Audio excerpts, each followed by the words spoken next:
elegível para todo mundo, e vieram enlouquecidos, desmoralizando, não é possível. Agora o Jornal Nacional era muito engraçado. Eu não fui condenado porque a proposta não é praticável, eu fui condenado porque eu apresentei de forma simples. O Bonner teve, assim, eu fiquei impressionado, estou me queixando não compreendo como é que funcionam as coisas, mas ele assim, candidato, o senhor disse que vai tirar o nome do povo do SPC, isso não é simples demais para um programa complexo? Eu digo, é simples mesmo. Sim, mas o senhor não acha que devia dizer isso, que era uma renegociação, de um swap? Ou seja, tem que ir para a linguagem, para a nova língua, né? Jorge Orwelliano, totalmente o que está acontecendo no Brasil. E essa passou. A outra questão é emprego. Então, creche em tempo integral, que aí você, em vez de falar esses 40 minutos sobre grandes questões, aqui lá embaixo você tem que ir respeitando a dialética. Eu sou um velho militante da luta política brasileira, mas fácil não está sendo não, não é fácil não. O dia seguinte, entretanto, eu sou menos pessimista do que a maioria das pessoas lúcidas no Brasil. Os especialistas afirmam, e não é para menos, que o partido que mais vai eleger deputados vai fazer 60. Isso é pouco mais de 10% de uma Câmara de 513. Portanto, todos os presidentes repetirão a sina desde General Dutra. Todos os presidentes se elegem com minoria. Porém, todos têm poderes quase imperiais nos 6 primeiros meses. E ao invés de ordenar o debate, governo contra a oposição, é preciso ordenar um projeto com seu conjunto de valores. Vou ver se no prático aqui. O Bolsonaro entra na psicologia do mundo rural brasileiro, que está muito zangado com o MST, o PT alisando o MST, invasão de terra, e muita violência, e muito assalto, então arma. E ele entra simples, todo mundo entende isso. E ninguém entende que atrás dele está o posto Ipiranga, o meu amigo professor Paulo Guedes, que tem ódio a qualquer intrusão do Estado no domínio econômico. Um formador formado em Chicago, não estou condenando, é uma concepção, e ele perdeu a nuance. Portanto, ele fala explicitamente em acabar com o subsídio. Veja como as coisas são no Brasil. Ora, o crédito, como eu tentei demonstrar no Brasil, na ponta, é 41% no Brasil hoje, com a Selic em 6,5%. Por isso eu tenho 13 mil indústrias fechando, por isso eu tenho 220 mil casas de comércio fechando, por isso que eu tenho 63 milhões de famílias com nome sujo no SPC. E por que o agronegócio vive bem? Sabe as pedaladas fiscais que usaram como pretexto para derrubar a Dilma? 128 bilhões de reais de subsídio para o crédito rural, para o agronegócio. Então nós temos uma esquizofrenia no Brasil, em seguinte, que a direita que usufrui o Estado, esculhamba o Estado. E defende, advoga. Então trata-se agora de dizer, olha, acabei de falar, você não foi na CNA? Não fui, não gosto dessa diretoria, gosto lá do pessoal dos reitores, porque não fui, não vou. Sabe, eu não quero agradar dois senhores. Aí vou para lá, o cara dizer, isso aqui é Bolsonaro. Porra, o cara que vota no Bolsonaro, o cara querendo que o Brasil morra. Está querendo que a minha nação seja destruída. Eu não quero saber disso, para mim isso é inimigo da pátria. E eu vou lutar com eles como tal.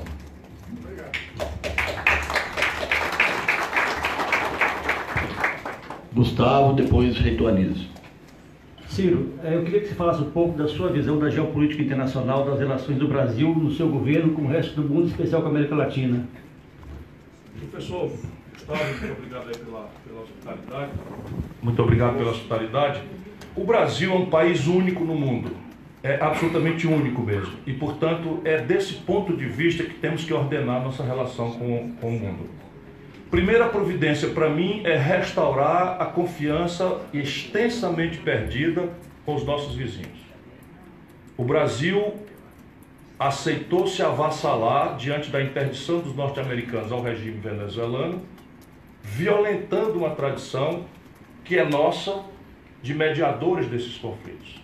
Eu não admiro o regime Maduro, acho que é um regime que não se sustenta mais, mas definitivamente o papel do Brasil não é se associar ao Império Norte-Americano e à sua truculência, porque aquilo está descambando para uma potencial guerra civil. Quando o Brasil sai disso e faz o serviço sujo do Departamento de Estado norte-americano, a gente volta 50 anos na desconfiança que os nossos vizinhos latino-americanos têm das nossas eventuais pulsos imperiais. Portanto, vai ser penosa tarefa restaurar isso. E acho que precisamos começar, eu ajudei a montar o Mercosul. A Argentina está muito machucada também por esse ideário, caíram na esparrela neoliberal. tiveram também um regime meio populista que não fez as reformas estruturais, mas ela está muito disponível para uma parceria. Eu acabei, inclusive, de chegar de lá, visitei, conversei com lideranças de todos os partidos. Eles precisam muito de uma parceria com o Brasil. O Paraguai está no bom momento, o Uruguai está num bom momento, o Chile está num momento razoável, a Bolívia está num momento razoável e o Brasil está num péssimo momento junto com a Venezuela. Portanto, por que eu estou dando centralidade no começo da resposta? Porque, como o Brasil tomou essa posição estúpida, estão acontecendo coisas muito graves ali. Fora a crise humanitária, nós recebemos já 60 mil venezuelanos em Roraima e todas as aberrações que nós tivemos que assistir, envergonhado, eu pelo menos, porque a cultura de ódio xenofóbica está aí, legitimando as coisas, não é? E aí as pessoas vão lá queimar roupa de crianças e mulheres, porque aconteceu lá uma aberração, enfim, um problema de ordem pública. Mas em função disso, o que aconteceu? A Venezuela resolveu estabelecer uma escora nos russos e chineses.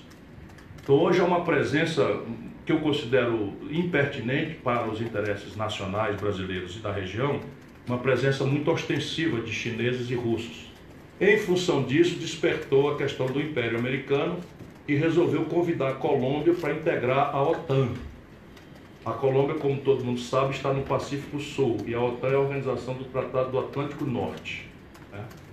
Isso tudo acontecendo diante da nossa absoluta incompetência, para não dizer irresponsabilidade. Adiante, o Brasil precisa celebrar uma relação com os americanos. A nossa relação pan-americana é inevitável e nós somos o país mais parecido com os Estados Unidos que há no mundo. Pelo contingente territorial, pelo contingente populacional, pela origem miscigenada, pela escravidão, uma série de fatores nos faz o país mais semelhante a eles no mundo. E nós precisamos celebrar com eles uma relação em que a tensão eles nos veem como um protetorado deles. E nós precisamos exigir deles uma relação de fraterna amizade como a que eles dedicam aos franceses. Então, eu brinco isso quando converso nas universidades dos Estados Unidos, é basicamente isso. Pode ser pretensão, acho que mas isso é uma guia para o Brasil se organizar. Para isso é preciso ter uma política externa, né, profissional, proativa e sem alinhamentos automáticos de base superficial, e um modelo de defesa também, para que a gente possa dizer ao mundo que temos condição dissuasória para mandar no nosso próprio nariz. O Brasil tem uma tensão nova, moderna com a Europa. A Europa nos pressiona por um acordo com o Mercosul, porque querem penetrar mais ainda o universo comercial brasileiro sob o ponto de vista industrial. E nós estamos imprudentemente colocando nossas pretensões de perfurar o mercado europeu em produtos agrícolas. Se tudo der certo, não serve para nós. A guia da relação do Brasil com a Europa, e daqui a pouco eu ponderarei com a China, deve ser um regime de preferências comerciais e industriais, nesses grandes clusters que eu pretendo estimular: petróleo, gás e bioenergia, complexo industrial da saúde, complexo industrial do agronegócio e complexo industrial da defesa. Especialmente porque temos a plataforma da Embraer para começar, mas temos também o submarino da Marinha, que são projetos que têm preocupação de avançamento tecnológico para frente e para trás. O nosso motorzinho de propulsão nuclear, motorzinho é maneira de dizer, que a Marinha está desenvolvendo, é absolutamente replicável para mini usinas elétricas. E regiões importantes do Brasil vão precisar, porque nosso potencial hidráulico está se exaurindo. Então, as nossas Forças Armadas ainda é o que temos de instituição preocupada com o futuro estratégico do país. Infelizmente, com esse viés autoritário, mas ainda há uma preocupação genuína com a sorte nacional. Um caso à parte é a China. A China escolheu para um parceiro estratégico o Brasil por valores que nós não estamos dando a eles a devida ênfase. Nós estamos vendendo e gostando do dinheiro que estamos ganhando. Mas a China nos vê como segurança alimentar. Isso é um valor muito mais transcendente do que dinheiro. E nós temos que estabelecer com eles uma relação com esse conjunto de valores.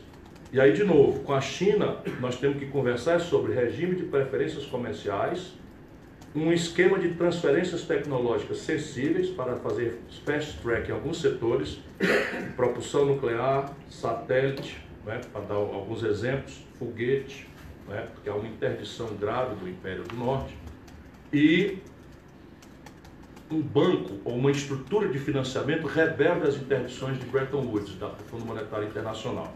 É muito mais importante para nós um financiamento multilateral do que eles aceitarem eles comprarem nossas energias hidráulicas aqui, que são não tradables. Se a gente entregar terra, hidrelétrica, petróleo para os chineses, a gente não vai ter como pagar. E nós estamos caminhando para uma ex-nação. Em linhas gerais é o que eu penso. Evidentemente, desculpa, não sem trazer de volta, como guia moral da presença do Brasil no mundo, os princípios do Barão do Rio Branco. Solução pacífica dos conflitos, não intervenção, autodeterminação dos povos e por uma ordem multilateral global assentada no direito e não na violência. E nesse momento de 70 milhões de refugiados, uma compreensiva solidariedade prática à questão dos refugiados do mundo.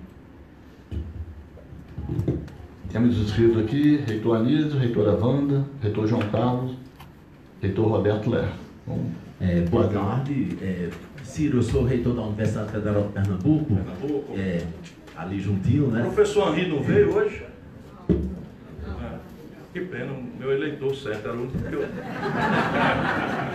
Então, eu quero dizer que Pode ser. Eu gostei muito da sua colocação sobre a questão dos 4 motores, né, do processo de reindustrialização do Brasil. Concordo plenamente com a sua leitura sobre a questão da Embraer. E a minha questão era, se você pudesse aprofundar um pouco, esse binômio inovação e pesquisa nas empresas, na medida em que isso é essencial para que nós possamos enfrentar o problema maior do Brasil, que é o desemprego. E dentro desse contexto, dentre os vários problemas ou desafios que a universidade pública, que somos nós, temos, é exatamente nós mantemos a nossa capacidade de pesquisa com laboratórios internacionais e nacionais bem equipados, para que nós possamos contribuir para que a formação de recursos humanos e a pesquisa com inovação possa gerar emprego. O que implica que as nossas agências nacionais, a exemplo do CNPq, da CAPES, da FINEP, elas possam ser objeto de um apoio intensivo da parte do Estado brasileiro e da presidência. Nós vamos passar para o reitor Wanda, o reitor João Carlos, aí o Ciro responde, depois a gente abre para Roberto, reitora Márcia, reitor Sandro. Então, reitora Wanda. Reitora da Universidade Federal de São Carlos, Estado de São Paulo. Primeiro, agradeço a presença, foram convidados todos os presidenciáveis, do senhor Ciro estar aqui. A minha pergunta é quase um complemento do colega anterior, que nós somos mais de 60 universidades federais e nós identificamos, e na sua fala foi muito bem colocada, que dentro das ações importantes, uma das ações fundamentais é interromper a desindustrialização. Então, nós saímos ou estamos nos commodities e vamos chegar aí a avanços necessários para o desenvolvimento, para as pesquisas. E, nesse sentido, a minha pergunta é que o senhor pudesse deixar mais claro uma proposta ou providências, ou como na sua colocação, um relevo central em relação ao restabelecimento e fortalecimento do ensino superior, da ciência e tecnologia, da inovação. E, principalmente, motivar os nossos talentos brasileiros a continuarem aqui, a terem condições, terem infraestrutura para poder sair dessa comoditização para os avanços necessários que o país precisa. Obrigada.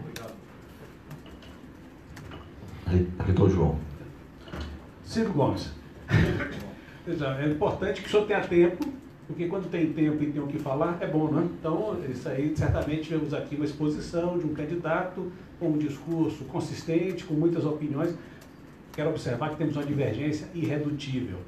O senhor, pela sua experiência, fala às vezes como se o Ceará fosse o centro do universo. Nós sabemos todos aqui que é a Bahia.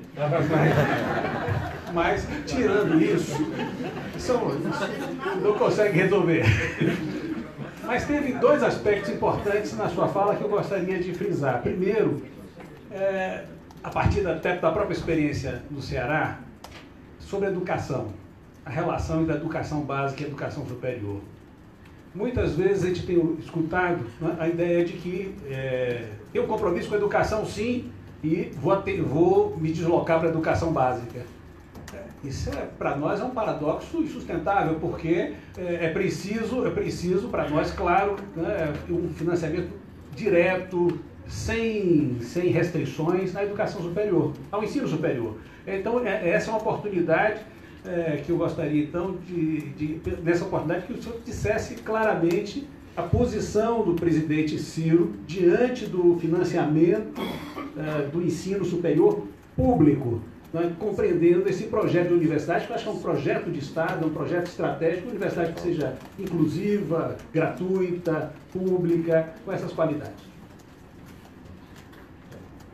De fato, por mais que eu precise de voto, eu vou reafirmar que o centro do universo é o Ceará definitivamente, embora conceda que a periferia do universo foi descoberta pela Bahia. Eu vou começar de trás para diante. Isso é uma falsíssima questão que está sendo posta no Brasil pelos neoliberais. Porque trata-se, de novo, de pura demagogia, pura demagogia. O gasto com o ensino superior no Brasil é muito baixo. E o que é que os canalhas, perdoem aqui as expressões, o que é que os canalhas fazem? Eles segregam o gasto federal, que tem 63 universidades, e faz o apoio, e comparam com o gasto da União com o ensino básico, desconsiderando o ensino básico, os cofinanciamentos dos municípios e dos estados. E nós estamos gastando muito mais em proporção do PIB do que no ensino básico, do que nas universidades. Então, isso é uma mentira grosseira, muito típica da desonestidade intelectual com que uma certa elite política brasileira se comporta, não é? E tudo isso é para predispor a sociedade brasileira a um utilitarismo e, no limite, fala aceitar uma formação precária, pouco crítica, né, para criar uns exércitos de carneiro, de bodes, vassalos da manipulação. Aí está o ponto crítico da insurgência.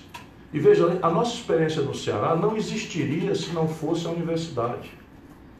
Todas as concepções que se fizeram, como Pernambuco, ensino médio, onde há êxito, são pessoas que na universidade refletiram, pesquisaram, estudaram e trouxeram ideias inovadoras, que é o papel central do pensamento acadêmico mais sofisticado, mais original, e ali pelo método tentativa-erro nós fomos experimentando, mas ai de nós não fossem as universidades do Ceará. São eles, inclusive, que começam a avaliar, que começam a mostrar nossos erros, que começam a aperfeiçoar nossos caminhos, etc, etc. E a educação é uma coisa que tem que ser holista. No meu governo, se eu tiver aonde servir essa nação, será um governo iluminista. As universidades nunca terão tido na vida brasileira um papel político tão central quanto terão aqui. Porque é assim que eu sei resolver problema. Assim que eu sei resolver problema. Vou dar questões práticas. Quando eu fui candidato a governador do Ceará, mal tinha inteirado 32 anos, e quando eu falo do Ceará, tirante o orgulho, não é porque nós somos o centro do planeta, não. É porque é um estado muito pobre mesmo, e ali a gente consegue coisas importantes acontecerem, e basicamente há muita imaginação e muita coesão política. E não é o estado-governo, não. 40% das vagas do ITA são conquistadas pelos estudantes do Ceará.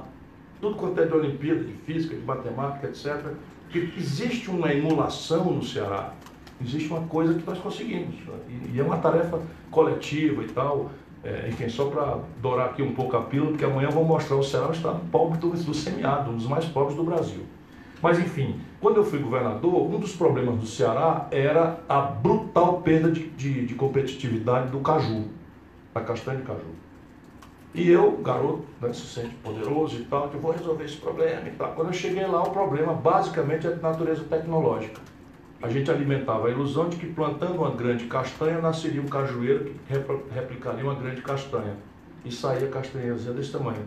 Por quê? Porque degenerescência genética, grandes matas, né, sem os cortes, e além da degenerescência genética, também vulnerável por ela, pragas, antracnose. Aí eu chamei a Embrapa Nós não tínhamos condição, eu chamei a Embrapa, não tenho dinheiro. Não, dinheiro a gente resolve. E eu imaginei que dali 15 anos, 20 anos, a gente ia ter uma resposta. A Embrapa produziu em 1 ano e meio uma resposta, e o Ceará voltou à maior produtividade do mundo, muito maior do que a anterior, natural, porque eles desenvolveram um caju clonado, que a colheita, inclusive, ele é baixinho, não é uma coisa. Então, eu acredito nisso. E nesse esforço internacional que eu tive de trabalhar, eu aprendi que o êxito civilizatório depende de 3 fatores estruturais. Não é fatalidade, não é fatalismo. Eu estudei isso procurando responder a seguinte questão: será que existe uma premissa para o êxito civilizatório?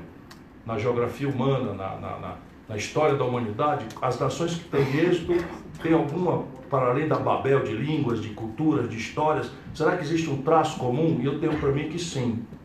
O traço comum é alto nível de formação bruta de capital doméstico, ou seja, o dinheiro que paga desenvolvimento e êxito civilizatório é o que se produz em casa. É completamente vã a ilusão de que esse bom mocismo neoliberal vai nos salvar da tragédia da despoupança com dinheiro estrangeiro. Não há esse precedente na história. Segundo, uma convergência estratégica entre um empreendedor privado, um Estado forte e uma universidade imediatamente comprometida com o desenvolvimento estrategicamente consensado ou hegemonizado. Isso, por exemplo, explica contundentemente o êxito norte-americano do pós-guerra para cá. Você tem um Estado poderoso, e aí a retórica não interessa, as instituições, cada qual tem a sua. Mas a América não existiria como potência tecnológica se não fosse a encomenda militar americana, a encomenda aeroespacial, a encomenda por saúde, etc. Agora mesmo o exército americano está desenvolvendo a vacina para dengue. Estão desenvolvendo a vacina para dengue. Quando eles acabaram de dominar à custa de bilhões públicos, vão fazer a extensão natural para a iniciativa privada, que vai vender vacina para o Brasil e não vão pagar royalties para o governo americano. E isto é óbvio. E por fim, né, a ideia do investimento em gente. Esses são os 3 elementos comuns a todos os êxitos civilizatórios. E o Brasil precisa tirar o atraso nessas 3 graves premissas. Por isso que eu nem falo nelas, eu falo só na partida, que são esses 4 motores estrangulados. E isso me permite responder as outras questões.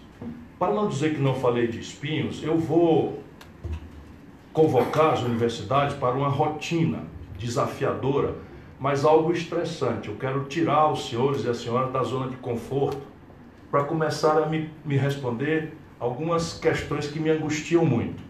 O Brasil hoje é o 10º país do mundo em produção de ciência. Pelos indicadores de publicação de papers, o Brasil é o 13º país do mundo em publicação.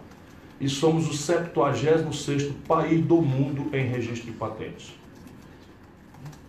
Então há aí um drama, um problema que nós precisamos, e eu sei que não é trivial. Tenho ouvido muitas questões que vão desde burocracia, na importação de insumos para pesquisa, passando por proibição e criminalização de relacionamento das universidades. Eu vou radicalizar a autonomia universitária, radicalizar, garantir o princípio da gratuidade em todos os níveis, fortalecer muito o sistema. Quero tomar do Lula o recorde de criação de universidades, né?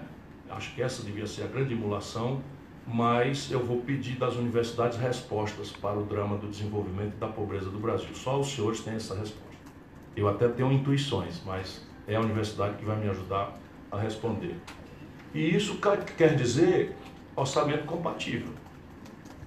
Por isso que eu falo tão obsessivamente em qualquer assunto. Agora, na entrevista que eu falei para os amigos da imprensa, eu falei na emenda 75.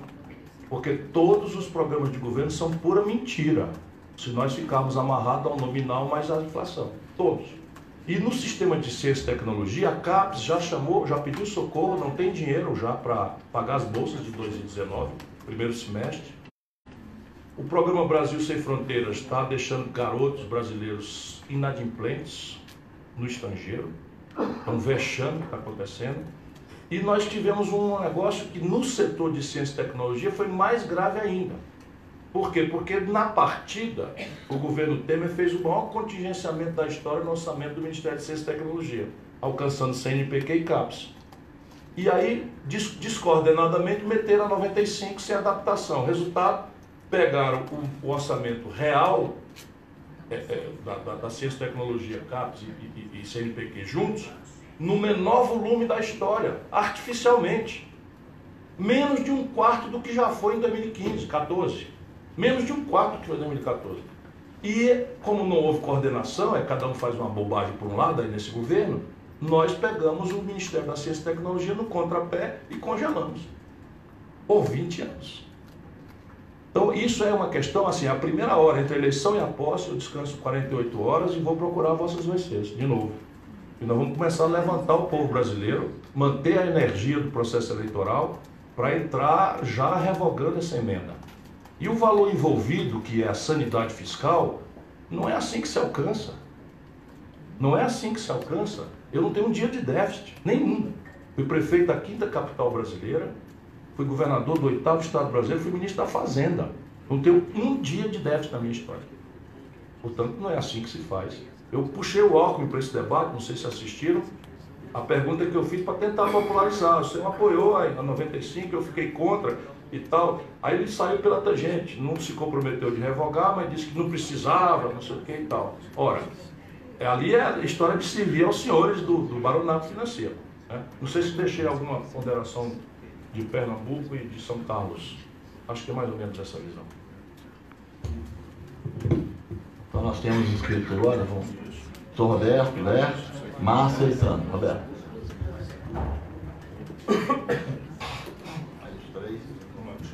Roberto Léo, do Rio de Janeiro. Então, muito boa tarde a todos, a todas.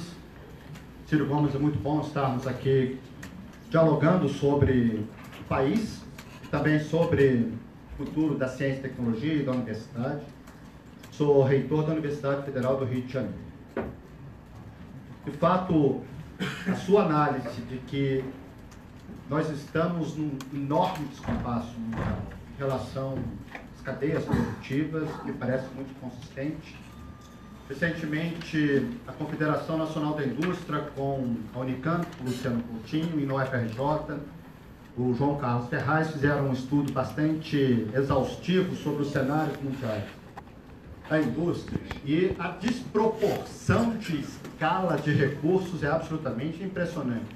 Enquanto a China está aplicando anualmente algo como 500 bilhões de dólares, né? A Alemanha superior a 120 bilhões de dólares, no Brasil a gente não está chegando a 2,5. Isso, obviamente, denota uma escala de aonde está a ciência e tecnologia. Ponte para o futuro não menciona nenhuma vez a palavra ciência. Aliás, a única menção que tem é em relação à necessidade de adquirir fora, né? Então, me parece que o diagnóstico que você está fazendo é um diagnóstico importante para o diálogo, enfim, para a reflexão sobre o país. Eu gostaria muito de fazer uma reflexão com o seu programa, enfim, também com o desafio que você está colocando, né, para as nossas universidades, sobre um melhor tratamento da relação entre a educação universitária, educação básica, a área de ciência e tecnologia, pesquisa e desenvolvimento, de modo que a gente pudesse trabalhar melhor as especificidades de cada uma dessas funções. Porque muitas vezes nós temos uma mistura conceitual da função da universidade com a área de ciência e tecnologia aplicadas, né, particularmente com o campo de pesquisa e desenvolvimento, e isso, a meu ver, é um retrocesso no debate. Vejam que, no que diz respeito à área de pesquisa e desenvolvimento, nós temos hoje uma confusão e uma desestruturação completa. Lei do bem, enfim, ninguém mais aciona essa lei, está numa situação, função do BNDES, né, que deveria ter um papel mais estratégico, enfim. De outra parte, o papel da FINEP, no que diz respeito à infraestrutura da pesquisa nas universidades, praticamente desapareceu. E pouco recurso que a FINEP hoje dispõe está muito mais voltado para pesquisa e desenvolvimento do que para a infraestrutura da pesquisa nas universidades. Hoje é uma infraestrutura de grande monta, e também em relação ao papel do CNPq. conforme você mesmo destacou, CNPq, que há pouco tempo atrás nós estávamos com 2,8 bilhões, que já era uma verba ridícula, agora estamos com 0,8 para 19. Sequer dá para. Nesses temas, a discussão sobre os nichos, né, produtivos, que você faz referência, me parece que também seria importante destacar a necessidade, está no campo da saúde, mas tem especificidades, que é a questão da bioeconomia, acho que é um ponto forte, das tecnologias de informação, e particularmente vejo com otimismo uma discussão sobre um complexo de fármacos. Nós, no AVJ, estamos fazendo um trabalho com a Fiocruz, juntos, para tentarmos ter uma unidade de protótipo, dessa desenvolver de maneira mais robusta, mas rigorosamente a área de ciência e tecnologia do Ministério da Saúde está desmontada e o Ministério da Educação e também o CNPq e FINEP não há absolutamente nada hoje em relação à possibilidade de desenvolver esses recursos. O último ponto que eu gostaria de destacar das nossas preocupações diz respeito exatamente a esse encadeamento.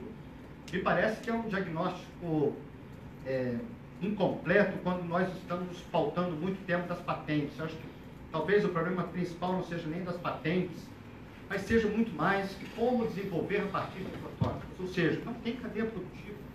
De cada 10 doutores que nós estamos formando, 9 estão no setor público, nas universidades, nos institutos públicos, setor produtivo não contrata, não tem setor de pesquisa. E aqui, muitas vezes, se critica a universidade como se fosse uma instituição que está discutindo temas abstratos, etéreos, né? Enfim. Mas, a rigor, este encadeamento não tem. Não existe esse encadeamento no sentido objetivo. Nossos doutores que estão sendo formados na nossa instituição, grande parte ou vão para fora ou estão em outras atividades, esperando concurso no setor público. E não há alternativa fora do setor público.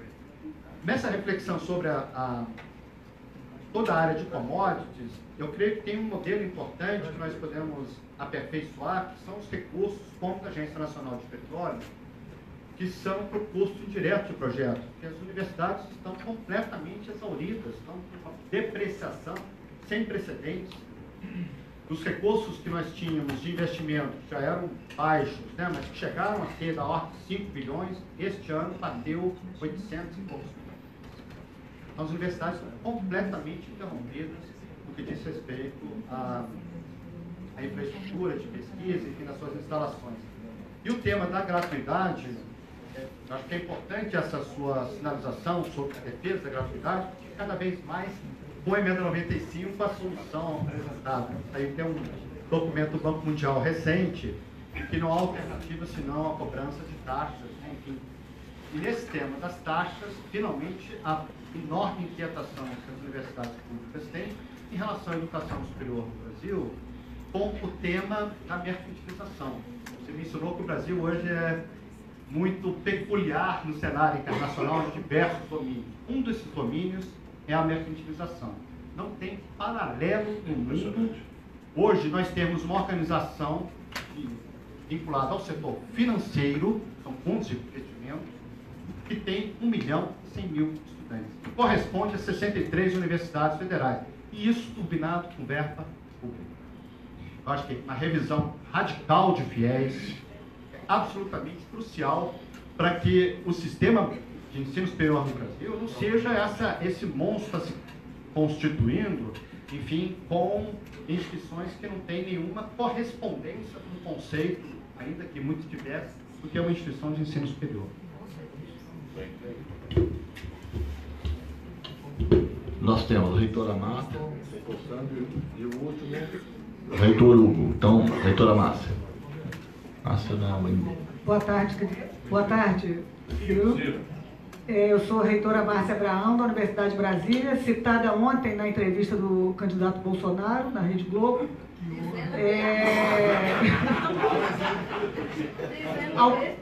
Dizendo coisas que são impublicáveis, na minha opinião, mas que, lembrando que não só o UNB, como todas as nossas universidades, somos responsáveis pela melhor educação, pela melhor ciência, tecnologia e inovação deste país. E, obviamente, o Roberto Lerner já fez a pauta quase toda, né, Roberto? Mas eu queria tocar em dois assuntos especificamente. Um é a questão do FIES, que o Roberto Lerner tocou aqui. Hoje o governo gasta com o FIES um volume monumental, né, na faixa de 20 bilhões, 32 bi está agora. Enquanto nossas universidades, desde 2002, nós aceitamos, obviamente, a nossa responsabilidade de expandir as vagas no ensino superior do Brasil, dobramos as vagas da educação superior nas nossas universidades e os nossos recursos de investimento de custeio só vem caindo, enquanto os recursos para o FIES e para o ProUni vêm subindo. Então, quando a gente vê aquela pizza ali, obviamente a gente não quer disputar dentro da mesma caixinha, mas vendo a pizza dentro da caixinha da educação, nós vemos que os recursos para a educação privada, como o professor Roberto Lerner falou, pública superior, comparando com a pública superior, são sem comparação, né? Quer dizer, uma comparação desigual. Então, eu gostaria de saber, dentro dos recursos da educação, que obviamente tem que ser prioridade, nós temos que dar condições para os brasileiros se formarem, ao contrário do que o candidato falou ontem, não o senhor, o Bolsonaro. Exatamente, não tem uma tara, nós temos tara por ser um país desenvolvido e nós das universidades temos responsabilidade com esse desenvolvimento. Então eu gostaria de saber, dentro da caixinha da educação, como ficaria a relação entre FIES e os recursos para a universidade pública. E também um debate que nós sempre travamos é a questão da autonomia universitária, que para nós é muito cara. Eu gostaria de saber qual é o modelo de autonomia universitária que ocorrerá no seu governo. Seriam basicamente essas duas perguntas. Reitor Sandro e depois reitor Hugo.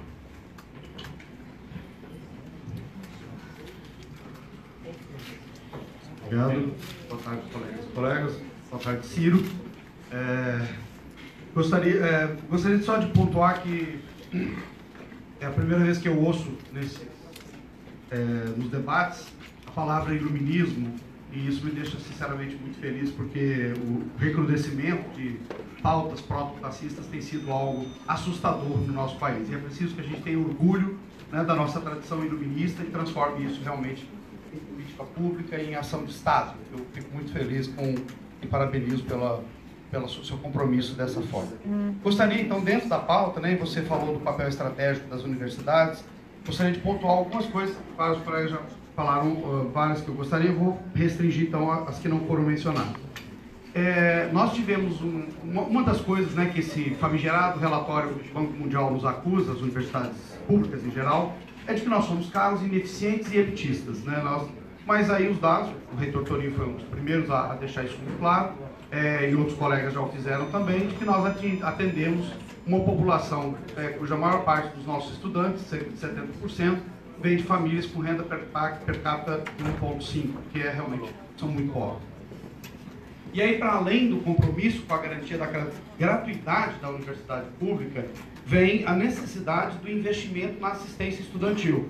Existe uma visão que diz que isso não é problema da universidade, que isso é assistência social, que deve estar em outro lugar, e em geral, quando se faz isso, varre para debaixo do tapete.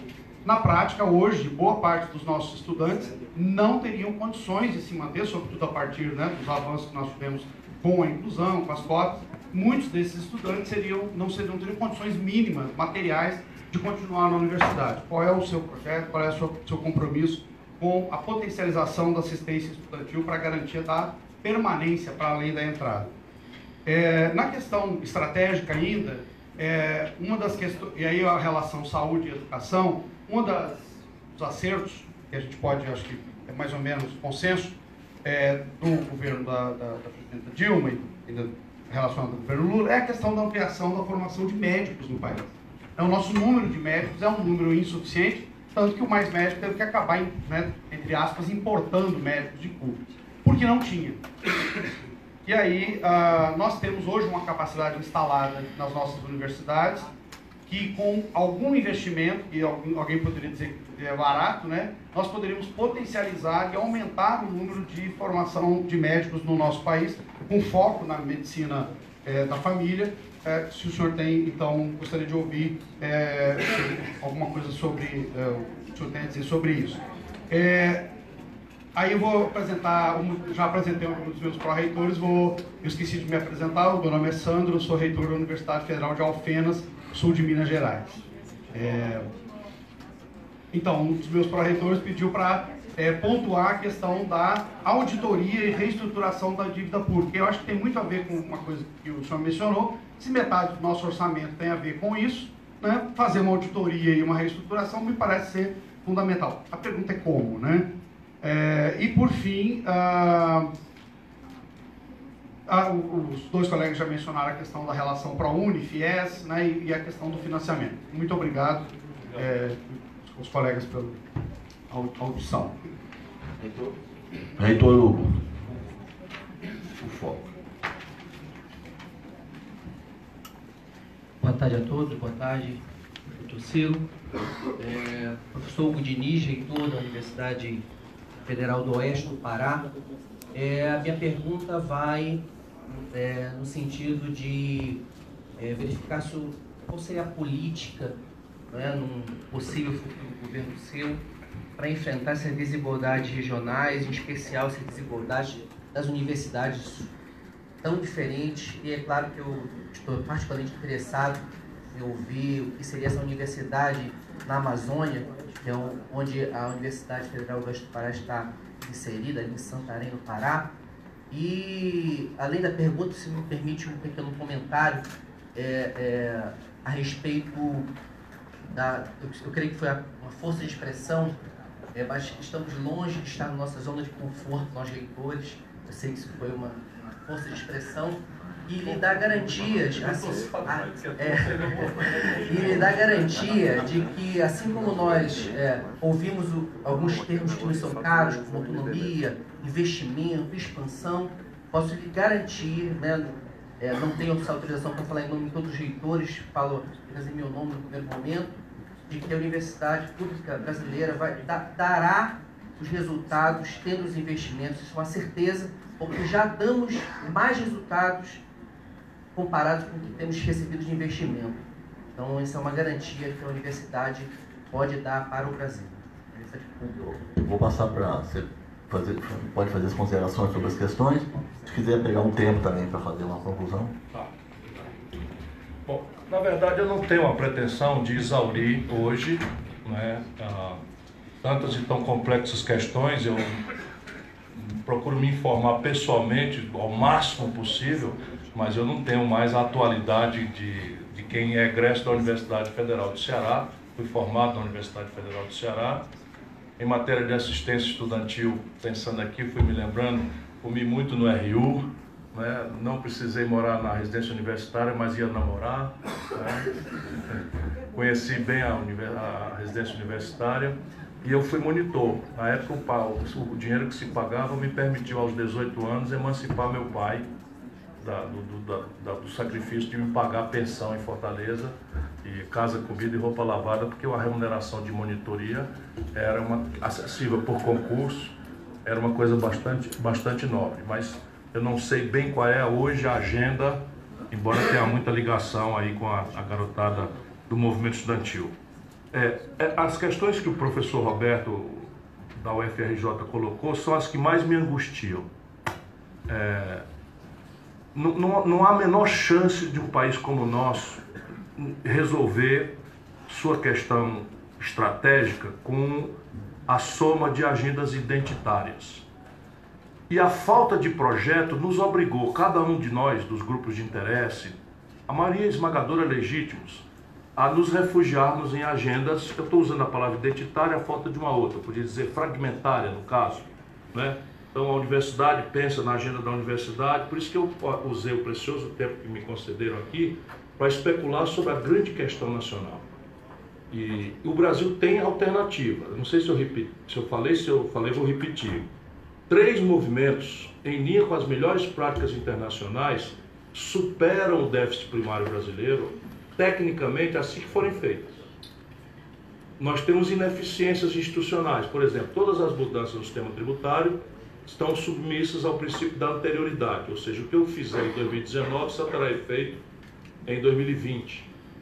E daqui até lá nós temos essas aberrações por resolver. E esse é o cenário que espera qualquer um de nós. Por isso eu vou optar, inclusive, por ser menos apaixonante, menos comovente, menos deixa que eu chuto, né? e mais chato um pouco, mas especialmente com o que há de melhor no pensamento brasileiro, porque nós vamos precisar construir mediações capazes de, ao reconhecer as agendas fragmentárias, todas legítimas, ambientá-las no grande esforço, não é, de reestruturar o país ao redor de um projeto nacional de desenvolvimento. E cada palavra dessa, no meu caso, não é senão um punhado de valores e conflitos potenciais. Projeto supõe encerrarmos de uma vez por toda a mitologia neoliberal entre nós, que perpassou inclusive os governos do PT, que eu servi, de ministro. Podemos falar de correlação de forças, podemos falar de uma série de coisas práticas, mas nós estamos sobre absoluta e esmagadora hegemonia moral e intelectual do dogmatismo neoliberal, que pega as caricaturas do setor público, e as há em grande abundância, para tentar extrapolar e satanizar toda a ideia de serviço público, que são um fenômeno mundial, na ideia de predispor as sociedades à agenda deles, reduzir o Estado a uma dimensão mínima, de baixo custo, desentranhá-la do domínio econômico, que por sua vez deve ser entregue à eficiência pura, angelical da iniciativa privada. Isto é o grande desafio ideológico que nós temos que colocar no Brasil, e os desdobramentos disso têm a ver com certas questões práticas, por exemplo, planejamento. Projeto supõe planejamento, supõe metas, objetivos, prazos, quanto custa, orçamento, quem faz o quê, supervisão, avaliação, controle. E aí aqui entra para mim, por exemplo, o conceito de autonomia universitária. Eu acho que o Brasil está bastante adulto para radicalizar um conceito de autonomia universitária, desde que as universidades se comprometam com o país, e não com os governantes do dia, com isto que eu estou falando: metas, objetivos, projetos. Eu, por exemplo, me recuso a escolher uma lista sexta de reitores. Eu fui governador, e lá no Ceará ainda somos uma pequena paróquia, ainda tem esse problema, tudo amigo de copo, amigo de bar, amigo de boemia, né? O professor Petrola, o professor não sei o que, todos meus amigos, é o meu ambiente. Como é que eu vou escolher? Então o que é que eu fiz? Eu resolvi, quando você é mais jovem você tem essas audácias, eu resolvi receber as propostas dos reitores, um currículo e um projeto da universidade. Nós temos 3 universidades estaduais e um projeto. Então era separado e só o número. Eu li pessoalmente os 6 projetos da lista sextupla e me encantei com o projeto número 3, uma Universidade Tecnológica do Semiárido. Os caras me ganharam, acho que sabiam das minhas opiniões nos bares. Então a Universidade Tecnológica do Semiárido. Eu me encantei com aquilo, então fui buscar o currículo número 3, o número 4, que era o responsável por aquilo, e abri, e daí foi escolhido o reitor. Isto é uma coisa que eu simplesmente fiz porque quis fazer, mas assim, revela que tipo de valor eu dou a isso. Se a universidade se celebra comprometida com o país, né, ela deve se administrar de forma radicalmente autônoma. Princípios gerais, gratuidade, isso é um compromisso porque eu sou egresso da escola pública maior parte do meu tempo de estudante. E eu digo aos senhores, a única coisa que a minha família, de classe média, servidores públicos, teve de volta pelos impostos que paga foi o meu ensino.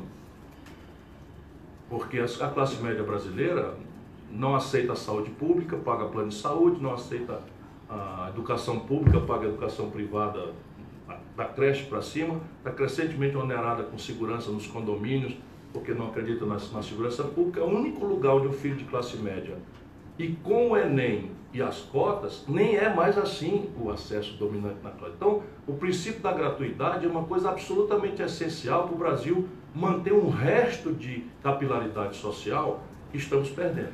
Tanto comigo é gratuito em todos os níveis, inclusive pós-graduação, extensão, doutorado, pós-doutorado. Isso não custa nada comparado com a aberração de juros e etc, que eu sei quanto custa para o país. Mas, quando eu falo zona de conforto, não é zona de conforto porque os senhores e as senhoras estão confortáveis hoje. É em relação àquele contexto em que eu falei que o Brasil é o 13º país do mundo em publicação de papers e o 76º em patente e inovação, como sintoma de integração da universidade com o mundo da economia, o mundo da produção. E aí eu sei que não é culpa da universidade, nem estou procurando culpas, eu vou tirar da zona de conforto, é neste ponto, né? forçar a mão e, evidentemente, que quem quer fazer isso tem que prover os recursos. E esses recursos serão providos em reuniões semestrais que nós faremos juntos. Né? Não, isso eu ia pedir aqui, ele me mostrou que está no pedido de vocês. E eu estou fazendo isso com todo mundo, que eu acho que é essencial. Porque o Brasil desmoralizará o próximo presidente, eu vou repetir isso, em 6 meses. E ele, inclusive, estará vulnerável a ser impedido, porque o que está acontecendo não tem precedente na história brasileira. Não tem precedente. Só diminuiremos o risco certo desse colapso precoce se mantivermos ativas as energias que constituíram o novo projeto. Se não deixarmos semear a ilusão e tal. E aqui eu vou repassar aqui algumas questões. Por exemplo, esses 4 complexos industriais, uma das razões da sua eleição, professor, por mim, é algum grau de autonomia ou potencialidade tecnológica. Por exemplo, petróleo, gás e bioenergia, eu não estou falando só em refino, estou falando em todos os polímeros, etc., que o Comperj, né, pode prover, que toda a expertise da universidade lá no Rio, que hoje está destruída, paralisada, etc., etc. Quando eu imagino o Complexo Industrial da Saúde, nós levamos a Fiocruz para o Ceará. Eu estou lhe dizendo que o centro do universo é lá. Nós levamos a Fiocruz para o Ceará e estamos já produzindo fármacos de alta linhagem de base biotecnológica. Porque a gente acredita muito nisso, né? Porque a agregação de valor, a propósito da Amazônia, a agregação de valor em biotecnologia, o céu é o limite. E nós precisamos ordenar esses esforços nessa direção. E aí temos que concentrar o dinheiro público nas instituições públicas. Eu me pus nos debates contra o ProUni. Quando o Lula resolveu criar, a influência era do Valfrido Marisguia, meu amigo, que é desse grupo Croton, né? E basicamente havia ali uma boa fé, que as universidades viviam em pendências judiciais, se dizendo entidades não lucrativas, e portanto o FGTS, o INSS, certificado de filantropia, uma série de coisas, e aí não pagavam o FGTS, as contribuições, então era melhor encerrar esse grande conflito e trocar por bolsa. Eu achei que era um erro, enfim, mas acabei concordando que acabou produzindo uma coisa. O FIES também é uma ideia generosa, né, para pagar os outros custos para além da matrícula, das aulas, os outros custos incidentes na garotada. Só que passou do limite e virou uma ferramenta de financiamento de Arapuca. Na minha cidade, em Sobral, é um escândalo o que está acontecendo lá com o dinheiro público do FIES, que é completamente desviado para politicagem, para suborno, para tudo que não presta. Portanto, eu vou entrar na presidência da República, se for essa a minha missão e minha honra, passando o pente fino nisso. Dinheiro público é para colocar nas instituições públicas, o que não quer dizer que parcerias, etc., não possam, evidentemente, serem feitas.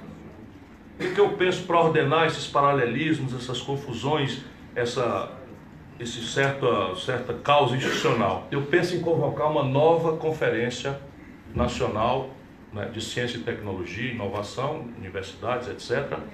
E dali a gente tirar um plano em cima desse conjunto de diretrizes. Um plano nacional de ciência e tecnologia, um prazo de curto, médio e longo prazo, com custos, metas, avaliação, controle.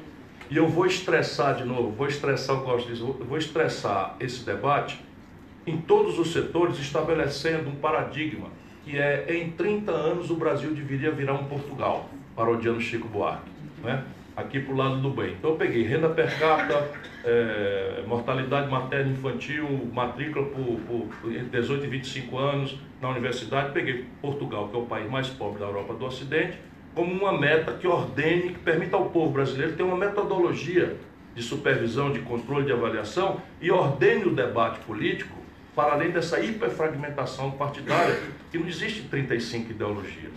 Existem aí umas 4 ideologias mais ou menos razoáveis e alianças potenciais entre duas, e a gente se ordenar esse debate meritocraticamente, não no sentido neoliberal do termo, mas fazer uma discussão não de Chico contra Manel, de PT contra PSDB, mas concepção de país, visão de Estado, relação de Estado com a economia, tarefas públicas, tarefas privadas. A gente tem capacidade de ordenar as energias brasileiras, falando em papéis, que é uma coisa que me chamou muita atenção.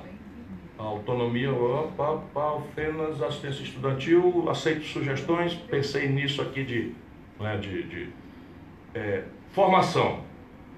Eu desisti de uma ideia que nós temos tentado fazer no Ceará, que é estabelecer por unidades básicas de saúde metas de desempenho a serem acompanhadas, inclusive valoradas pelos usuários.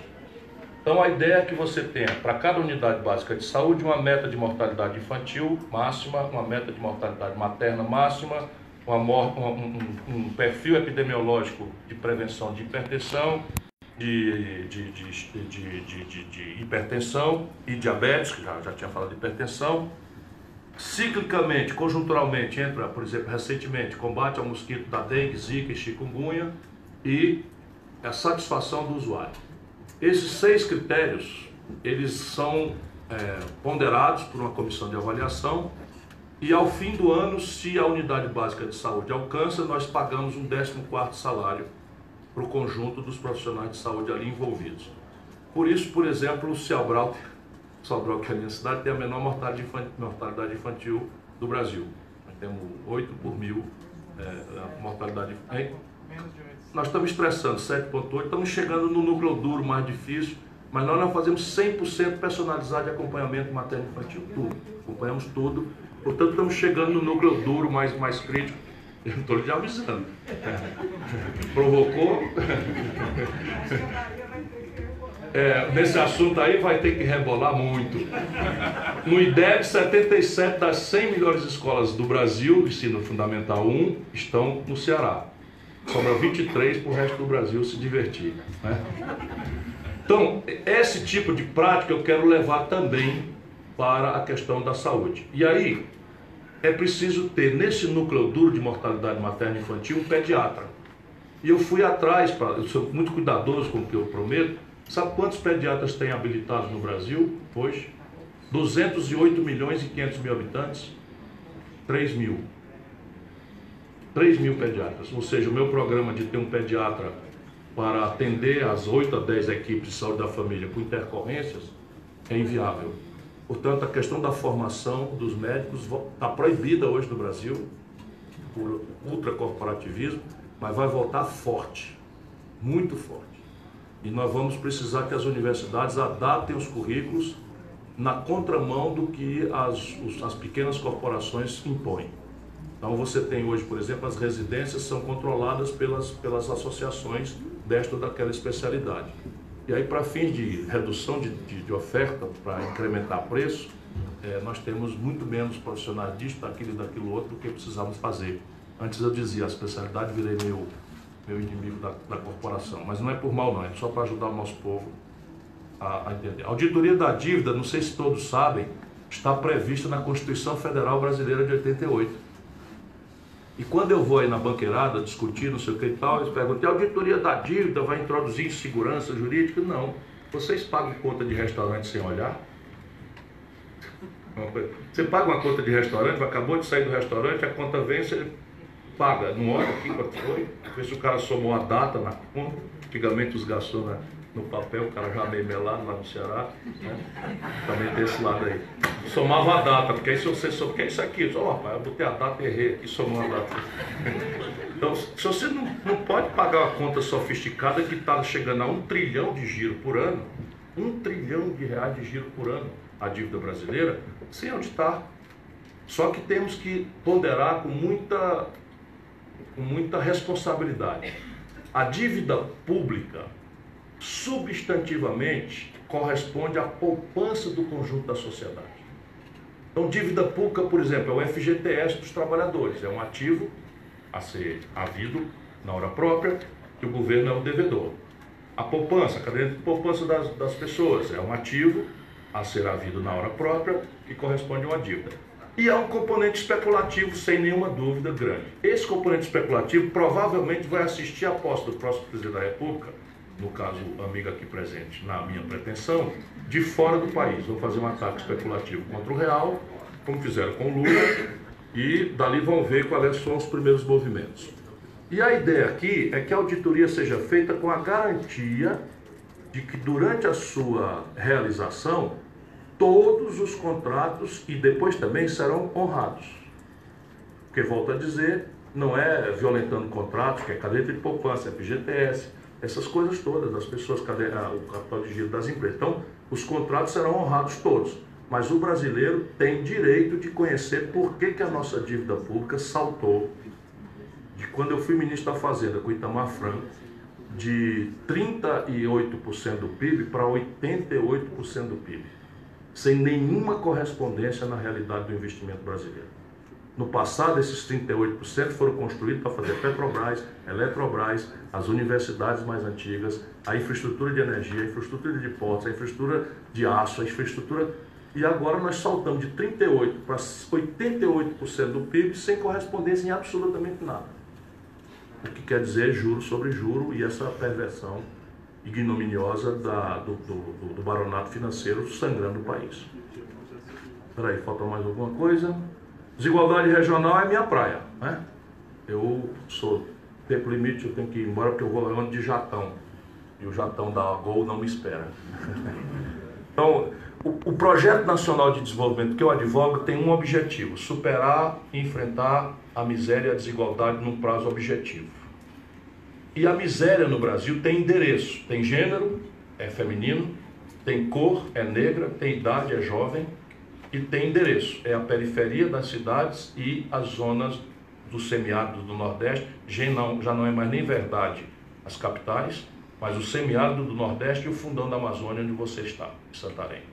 Portanto, é preciso contemplar claramente, no espaço mesorregional e macro-regional, as especificidades, os potenciais, as cadeias produtivas e os caminhos de superação. Exemplo prático: os fundos setoriais brasileiros já têm uma norma que determina a vinculação de percentuais pelas regiões. E essa norma é debalde.